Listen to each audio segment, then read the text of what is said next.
मेरे साथियों नमस्कार। स्वागत करते हैं आप सभी का आपके अपने YouTube channel study hub BSc classes में। प्यारे साथियों, जैसा कि आप लोगों को पता होगा कि हम लोगों ने बीएससी फर्स्ट सेमेस्टर जियोलॉजी का क्लास को शुरू किया था, जिसमें कि हम लोग 2 यूनिट कंप्लीट कर चुके हैं अभी तक में, है ना। फर्स्ट सेमेस्टर जियोलॉजी का जो है 8 यूनिट में टोटल 2 यूनिट अभी तक हम लोग ख़त्म कर चुके हैं, ठीक है। लेकिन हम ये दोनों यूनिट का जो है क्वेश्चन आंसर को नहीं करवाए थे, ठीक है। तो आज के इस वीडियो में हम लोग जो है फर्स्ट सेमेस्टर जियोलॉजी का यूनिट फर्स्ट का, जिसका नाम था आपका structure and function of cell organelles first, है ना, इसका हम लोग अभी तक जो है क्वेश्चन आंसर नहीं किए थे और सेकेंड यूनिट का भी क्वेश्चन आंसर नहीं किए हैं।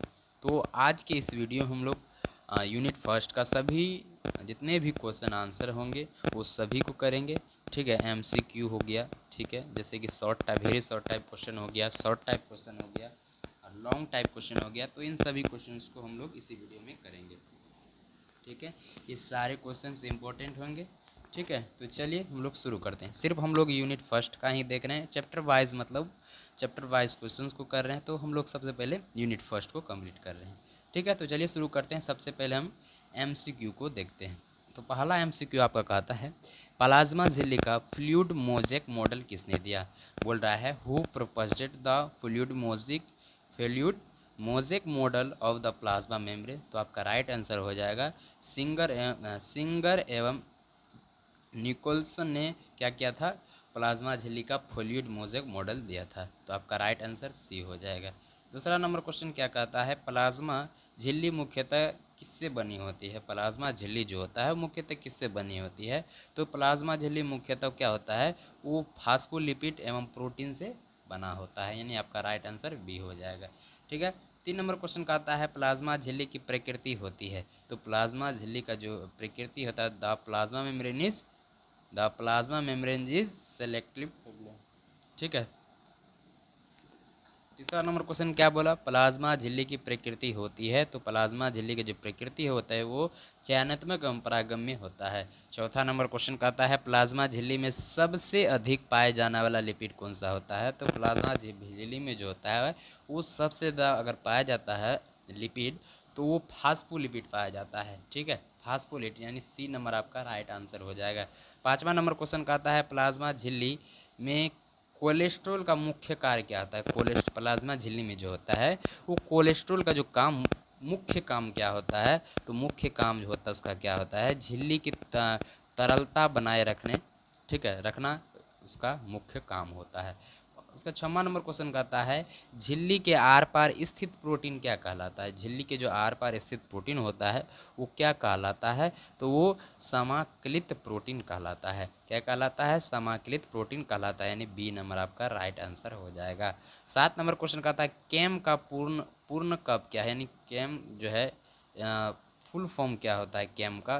तो केम का फुल फॉर्म होता है cell addiction molecules, cell addiction molecules, ठीक है। ये नंबर आपका राइट आंसर हो जाएगा। 8वां नंबर क्वेश्चन क्या कहता है, देखिए कि सेल एडिक्शन मॉलिक्यूल्स का मुख्य कार्य क्या है। सेल एडिक्शन मॉलिक्यूल्स का मुख्य कार्य क्या है। तो कोशिका को जोड़ना, कोशिका का जोड़ने का जो काम करता है, ठीक है, वो किसका काम है, किसका मुख्य काम है। तो सेल एडिक्शन मॉलिक्यूल्स का मुख्य काम है, ठीक है। अब 9वां नंबर क्वेश्चन क्या कहता है, टाइट जंक्शन का मुख्य काम क्या होता है। तो टाइट जंक्शन का मुख्य कार्य जो होता है वो कोशिका के बीच क्या करेगा, रिसाव को रोकना, यही काम है उसका, ठीक है। टाइट जंक्शन का मुख्य काम है। ये नंबर आपका राइट आंसर हो जाएगा। 10 नंबर क्वेश्चन कहता है, गैप जंक्शन का मुख्य कार्य क्या है। तो गैप जंक्शन का मुख्य कार्य जो होता है वो कोशिका के बीच संचार, क्या होता है, कोशिका के बीच संचार होता है। 11 नंबर क्वेश्चन कहता है, डिश डेस्मोसोम का मुख्य कार्य क्या होता है। The main function of desmosome is what, strong cell adhesion, यानी मजबूत कोशिका को जुड़ा, ठीक है, मजबूत कोशिका का जुड़ा। अब 12 नंबर क्वेश्चन क्या कहता है कि हेमीडेसिसम जोड़ता है। हेमीडेसिसम जो होता है किसको जोड़ता है। तो सेल टू बेसमेंट मेम्ब्रेन को जोड़ता है, ठीक है। उसके बाद 13 नंबर क्वेश्चन आता है, निम्न में से कौन सा एंडो मेम्ब्रेन सिस्टम का भाग नहीं है। बोल रहा है जो 4 ऑप्शन दिए गए इसमें से ऐसा कौन सा ऑप्शन है जो एंडो मेम्ब्रेन सिस्टम का भाग नहीं है। तो आपको बता दें, एंडोप्लाज्मिक रेक्टुलम ये इंडो मेम्ब्रेन सिस्टम का भाग है। गोल्गी तंत्र भी यानी गोल्गी एरेप्टक्स जिसको बोलते हैं वो भी आपका इंडो मेम्ब्रेन सिस्टम का भाग है। लाइसोसोम भी आपका भाग है, लेकिन माइटोकॉन्ड्रिया जो है वो इंडो मेम्ब्रेन सिस्टम का भाग नहीं है। ठीक है, इस बात को ध्यान में रखिएगा। 14 नंबर क्वेश्चन कहता है प्रोटीन का संशोधन एवं पैकेजिंग कहाँ होता है? तो प्रोटीन का संशोधन एवं पैकेजिंग जो होता है वो गोल्गी तंत्र में होता है, यानी गोल्गी एप्रेक्टस में होता है। 15 नंबर क्वेश्चन क्या कहता है सेक्रेटरी प्रोटीन सबसे पहले कहाँ प्रवेश करते हैं? तो वो आपका रफ एंडोप्लाज्मिक रेक्टुलम में। ठीक है, रफ एंडोप्लाज्मिक रेक्टुलम में। चलिए अब 16 नंबर क्वेश्चन क्या कहता है प्रोटीन टारगेटिंग का अर्थ क्या होता है? तो प्रोटीन टारगेटिंग का जो अर्थ होता है वो प्रोटीन को सही स्थान तक पहुंचाना। ठीक है, यही अर्थ है। 17 नंबर क्वेश्चन कहता है इंडो इंडोसाइटिस क्या है? इंडोसाइटिस क्या है? तो पदार्थ की कोशिका को अंदर प्रवेश करना। ठीक है। 18 नंबर क्वेश्चन कहता है एक्सोसाइटिस क्या है? तो एक्सोसाइटिस जो है वो पदार्थ का कोशिका से बाहर निकालना। ठीक है। उसके बाद 19 नंबर क्वेश्चन कहता है फाइगोसाइटिस क्या कहते हैं? तो फाइगोसाइटिस को क्या कहते हैं? तो कोशिका भोजन कहते हैं। 20 नंबर क्वेश्चन कहता है पाइनोसाइटोसिस क्या होते हैं? तो पाइनोसाइटोसिस जो होता है वो कोशिका का पे को हम लोग पाइनोसाइटिस कहते हैं। 21 नंबर क्वेश्चन कहता है रिकेप्टर मेडिटेड इंडोसाइटिस क्या इसकी आवश्यकता होती है? तो वो आपका रिसेप्टर प्रोटीन में होता है। 22 नंबर क्वेश्चन कहता है एक्सोसाइटिस में कौन सा कोशिकांग मुख्य भूमिका निभाता है? तो गोल्गी तंत्र।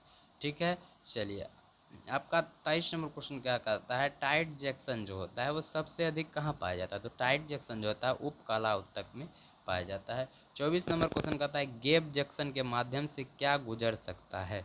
गैप जंक्शन के माध्यम से क्या गुजर सकता है? तो वो छोटे छोटे आयन एवं अणु क्या होता है गुजर सकता है। 25 नंबर क्वेश्चन कहता है प्रोटीन सॉर्टिंग का मुख्य उद्देश्य क्या है?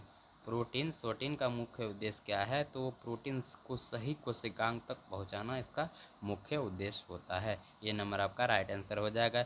26 नंबर क्वेश्चन कहता है प्लाज्मा झिल्ली में कार्बोहाइड्रेट मुख्यतः किस रूप में पाया जाता है? जो प्लाज्मा झिल्ली होता है प्लाज्मा मेम्ब्रेन जिसको कहते हैं उसमें जो कार्बोहाइड्रेट होता है वो मुख्य रूप से किस रूप में पाया जाता है? तो आपका वो जो होता है ग्लाइकोप्रोटीन एवं ग्लाइकोलिपिड के रूप में पाया जाता है। ठीक है। अब चलिए 28 नंबर क्वेश्चन क्या कहता है एक्सोसाइटिस के दौरान स्रावी वैक्सेल यानी सेक्रेटरी वैकल्स किसने मिलकर बाहर पदार्थ छोड़ता है? किससे मिलकर बाहर पदार्थ छोड़ता है? तो आपका राइट आंसर हो जाएगा प्लाज्मा झिल्ली। 29 नंबर क्वेश्चन कहता है फाइगोसाइटिस से सामान्यतः किस प्रकार की कोशिका द्वारा किया जाता है? तो वो श्वेत एवं रक्त कोशिका के द्वारा किया जाता है। लास्ट क्वेश्चन आपका 30 नंबर वो कहता है इंडो मेम्ब्रेन सिस्टम का मुख्य कार्य क्या होता है? तो इंडो मेम्ब्रेन सिस्टम का मुख्य कार्य जो होता है वो प्रोटीन एवं लिपिड का संश्लेषण संशोधन पैकेजिंग हो गया परिवहन हो गया है ना, तो इसका मुख्य कार्य होता है इंडो मेम्ब्रेन सिस्टम का। ठीक है। तो चलिए अब हम बात करते हैं important very short type questions के। तो आपको बताते जो आपका एमसीक्यू होता है वो बहुत सारे ऐसे यूनिवर्सिटी हैं जहाँ पर आपका एमसीक्यू नहीं पूछे जाते हैं। एमसीक्यू की जगह पर जो होता है आपका वेरी शॉर्ट टाइप क्वेश्चन पूछा जाता है। बहुत ऐसे यूनिवर्सिटी हैं, ऐसे तो लगभग यूनिवर्सिटी में एमसीक्यू पूछे जाते हैं। अगर एमसीक्यू पूछे जाते हैं तो आपका यहाँ पर वेरी शॉर्ट टाइप क्वेश्चन नहीं पूछा जाएगा। अगर वेरी शॉर्ट टाइप क्वेश्चन पूछेगा तो एमसीक्यू नहीं पूछेगा। ठीक है। बहुत सारे ऐसे यूनिवर्सिटी हैं जहाँ पर एमसीक्यू नहीं पूछा जाता है। ठीक है। चलिए वेरी शॉर्ट टाइप क्वेश्चंस को हम देखते हैं।